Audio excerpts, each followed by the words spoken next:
বেশি পুরনো জিনিসগুলো আস্তে আস্তে বাতিলের খাতায় চলে যায়।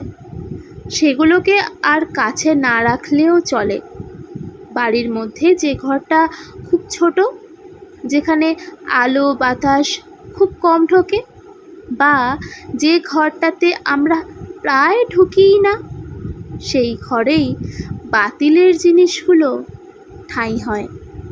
সেটা ঘর থাকে না তখন, তাকে বলি স্টোর রুম। অনেক সময় বাতিল জিনিসগুলো ঘরে রাখার প্রয়োজন মনে না করে বাড়ির বাইরেও বের করে দিই।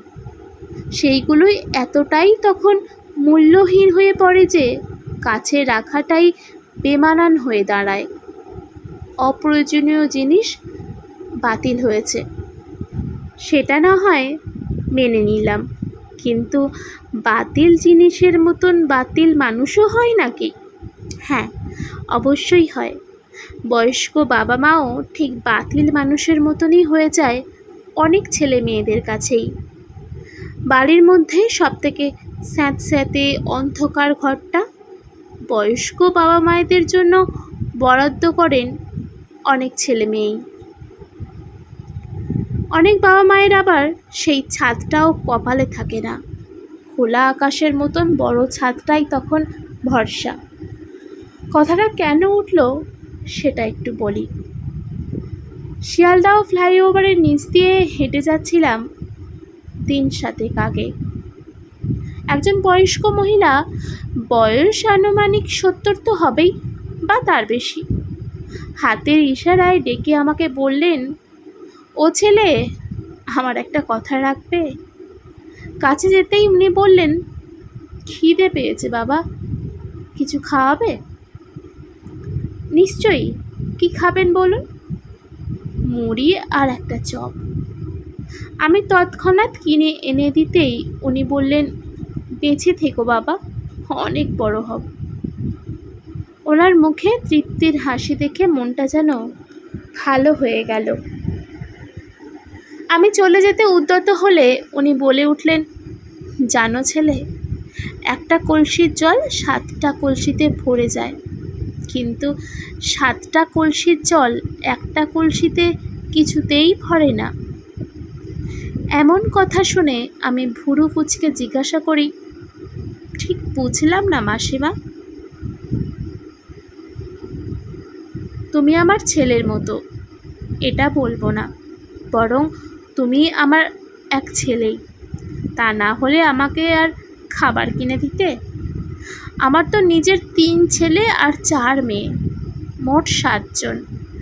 7 জন ছেলে মেয়েকে কত কষ্ট করে বড় করা, আজ আমাকে কেউ দেখে না। অথচ এক সময় 7 ছেলে মেয়েকে নিজে না খেয়েও ওদের মুখে খাবার তুলে দিয়েছি।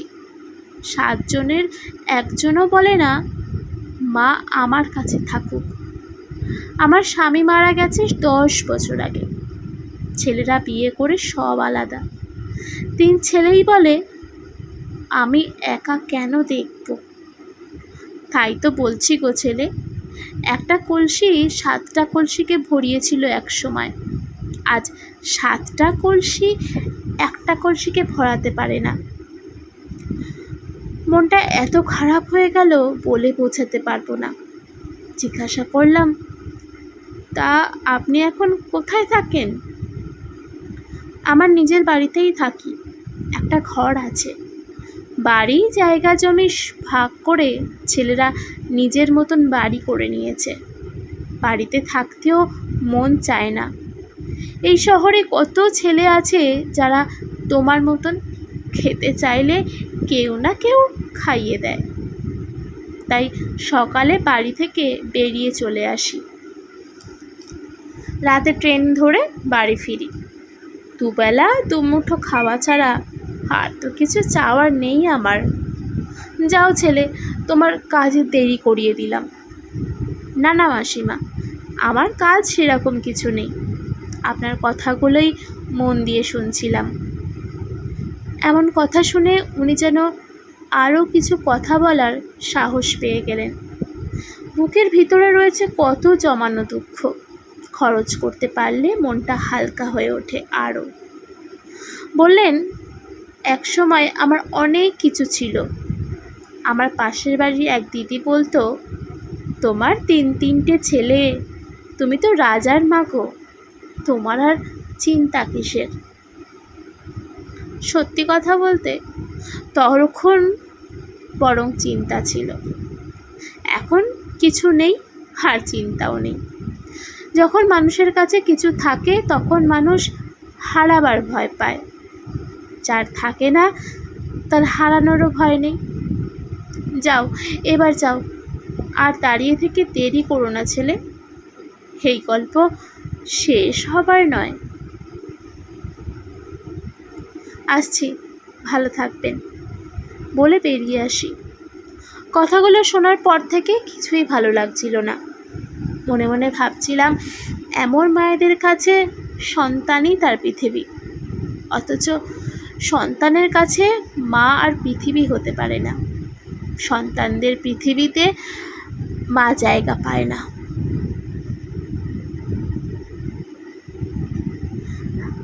মনটা খারাপই ছিল। সন্ধ্যাবেলা বাড়ি ফিরতেই মা আমার দিকে তাকিয়ে জিজ্ঞাসা করলো, মন খারাপ নাকি তোর?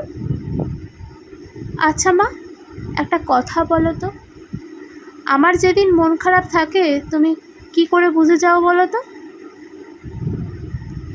মা হেসে বলে, ওরে, মায়েরা সব বোঝে।